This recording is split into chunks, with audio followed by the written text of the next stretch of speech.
comandante del batallón no sabía que eran paramilitares, pero los sargentos, los tenientes sí sabían. Esa es la cuestión que no me cuadra en este tema del batallón de la popa. Él había dicho que sí, que unos guías terminaban siendo paramilitares, pero ahí es cuando uno ve que estos súbditos tratan de encubrir a sus patrones, a sus jefes.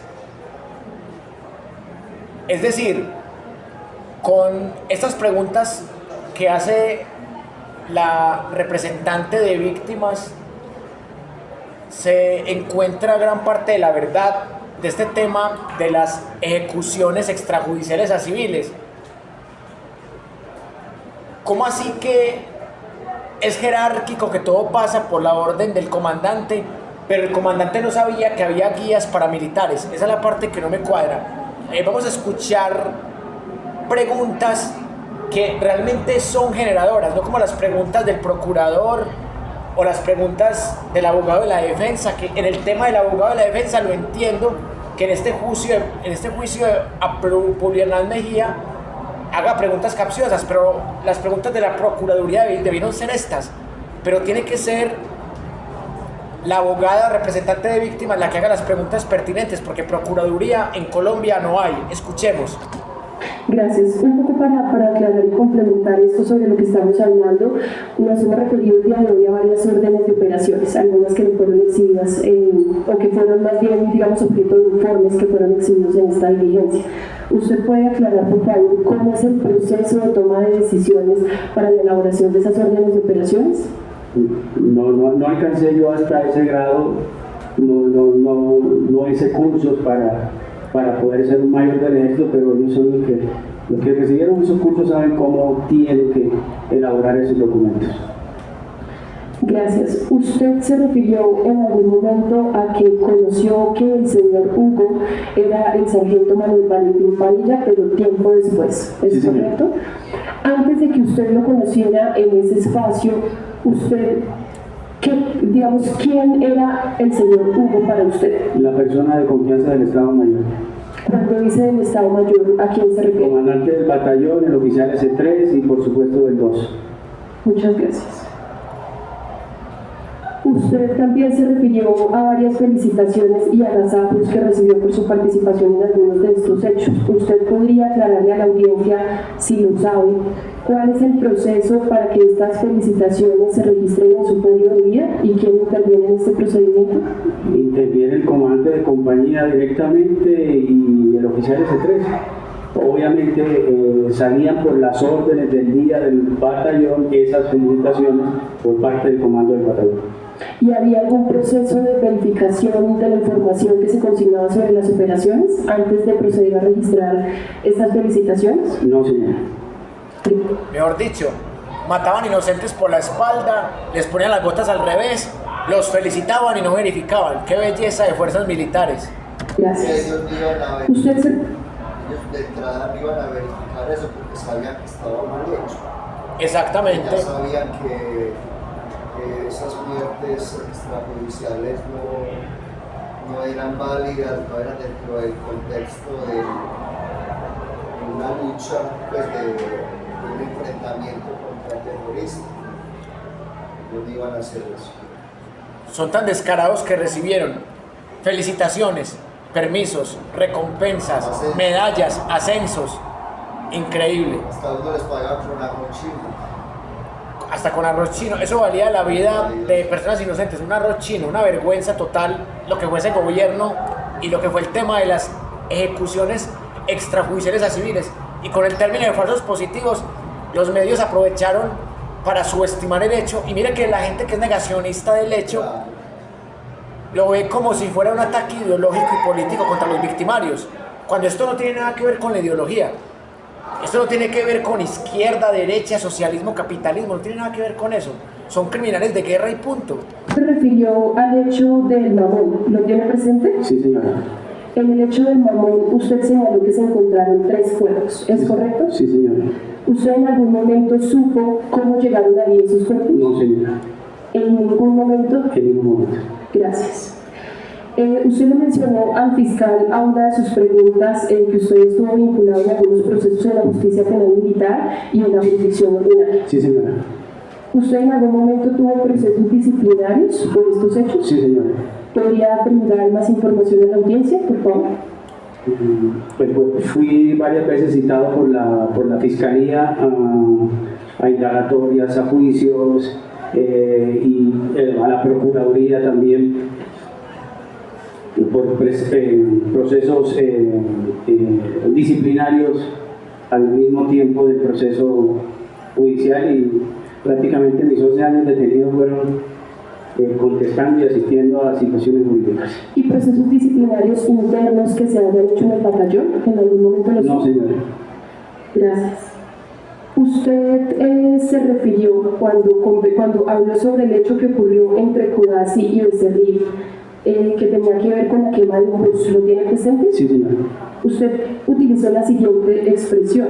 Usted dijo que se encontró con un tren que venía andando. ¿Usted me podría, por favor, aclarar a la audiencia a qué se refiere cuando usted utilizó esta expresión? Bueno, así como les mencioné, cuando yo llegué del batallón de contraguerrillas 41 tenía conocimiento de que estas ejecuciones extrajudiciales ya se habían hecho, y por oídas en el batallón de la Popa también se practicaban.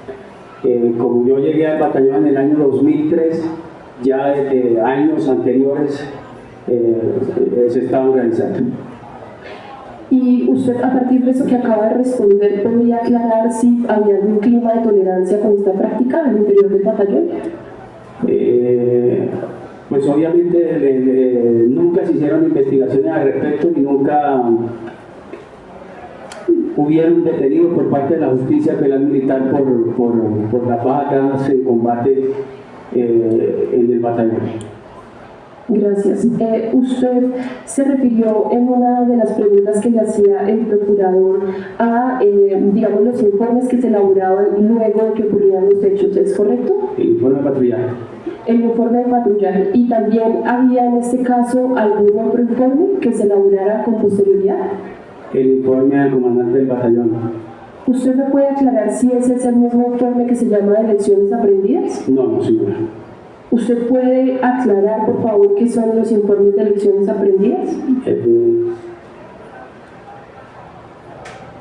A ver, son las...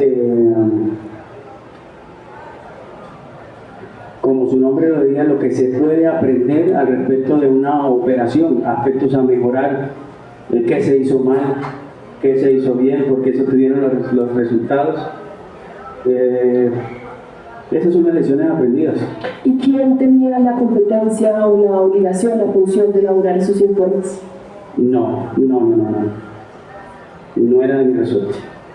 ¿Sabe quién estaba a cargo? No, señora. ¿Usted tiene conocimiento qué pasaba en... disculpe un segundo.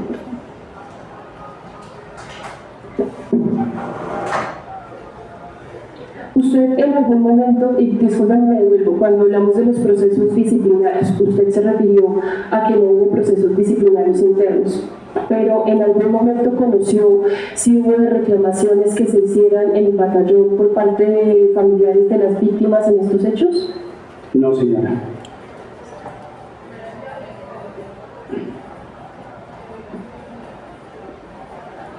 Usted se refirió en relación con los procesos de la justicia penal militar en los que estuvo vinculado, ¿es correcto? Sí, señora. ¿Otras personas que integraban su pelotón fueron también vinculados a estos procesos? Sí, señora.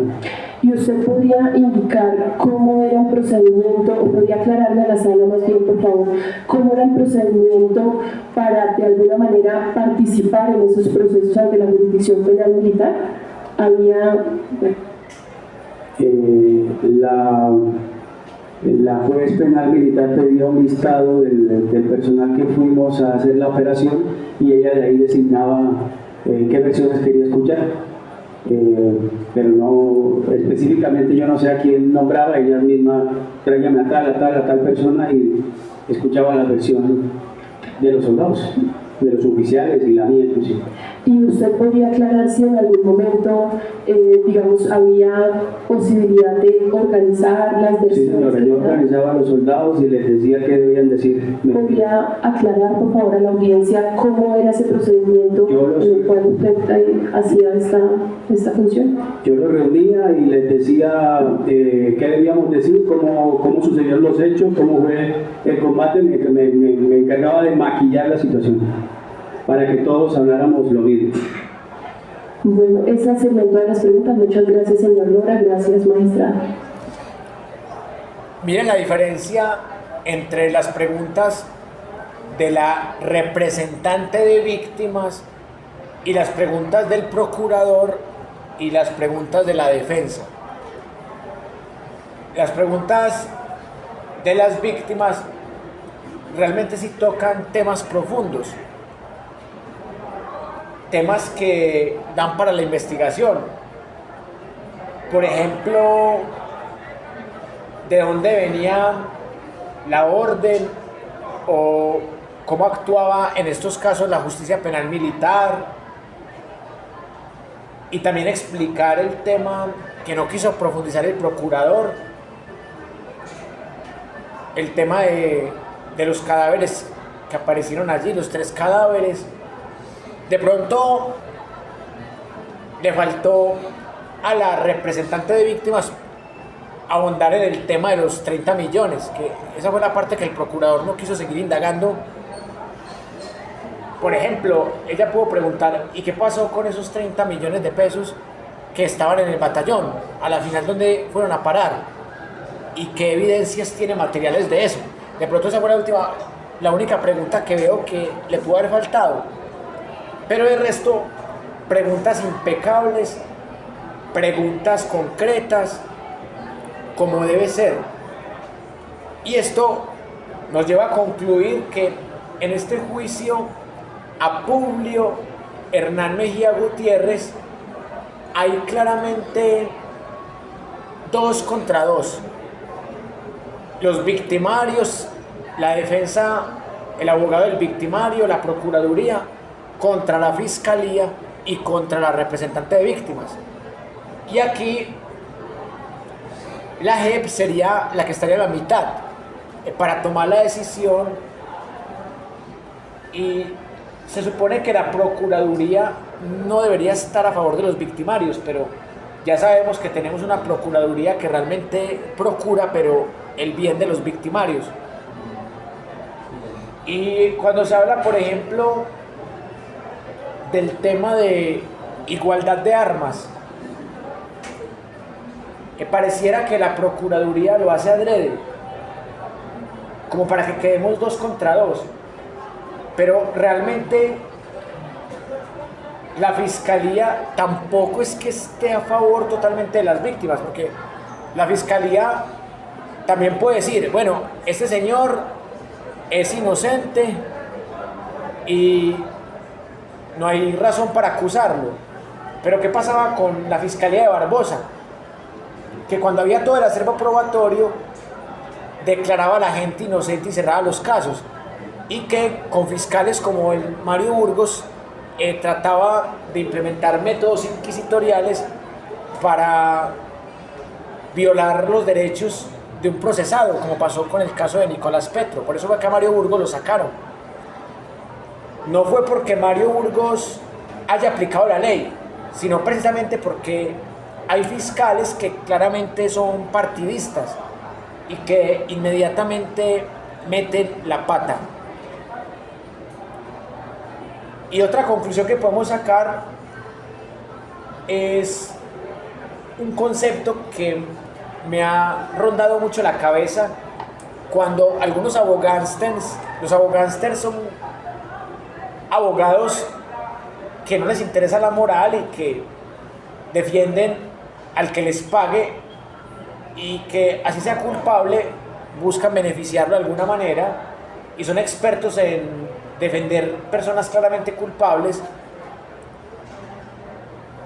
Hubo un concepto que hace aproximadamente 2 semanas le escuchamos al expresidente Juan Manuel Santos, ministro de Defensa para la época de estas ejecuciones extrajudiciales. Y el tipo hablaba de presuntos falsos positivos, o sea, como si los muertos fueran mentiras o como si realmente hubieran muerto en combate.